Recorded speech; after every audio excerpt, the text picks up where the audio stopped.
markets, I sense a little caution there. The Dow Industrial is down 140 points. There's 4 Dow stocks account for much of that loss. Minor gain for the S&P, minor gain for the Nasdaq. Show me big tech, please. Pretty much a mixed picture. Nvidia is up. It's going to replace Intel in the Dow Jones Industrial Average, I think, on November the 9th, I think it is. Microsoft, Amazon, Apple, Alphabet, they are down. Check the 10-year Treasury yield, please. You're down to 4.29%. And we're starting the 11 o'clock hour show this morning with Jason Katz, because he's our market analyst, and this is a day to analyze the markets and what's going to happen. So, Jason, welcome back to the show. What happens if the markets, what happens to the stock market if we get a blue wave, Harris sweeps? A blue wave, Stu, translates into a Katie bar the doors situation. And that's predicated on the fact that the market will be gripped with fear with respect to higher regulations, more spending, and onerous taxes. So all bad news for stocks if Harris sweeps. Indeed. Reverse it. What happens to the market if we get a red sweep? Trump wins big.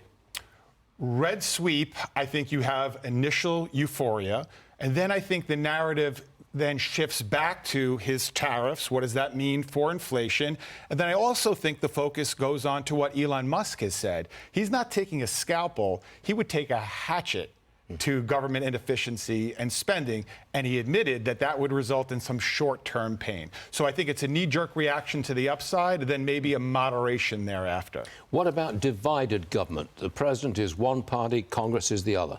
It depends upon the division, of course. If we're talking about Harris winning the White House, but you have a Republican Senate, I think it's status quo to some extent, but I heard your editorial earlier this morning, and even under that scenario, you're looking at some more spending squeaking through, the tax provisions of 2017 sunsetting, and some further tax hikes coming down the pike. So I think that net would be a modest negative.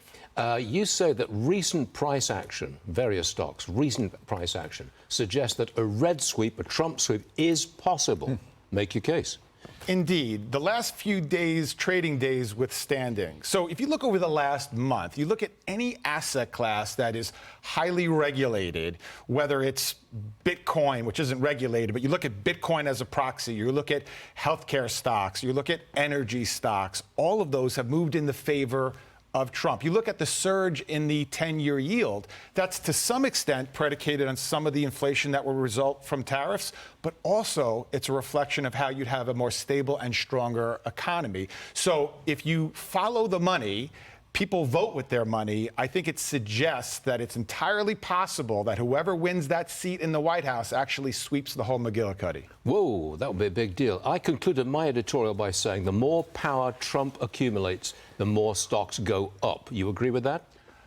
I do. I think that, generally speaking, people are looking forward to less regulation, more M&A activity, more drilling, less onerous taxes, and I think that, in turn, results in a stock market that the path of least resistance, as you've heard me say ad nauseum, will continue to be to the upside. Jason Katz, thanks for joining us this morning. A big day. Appreciate it. Thank you.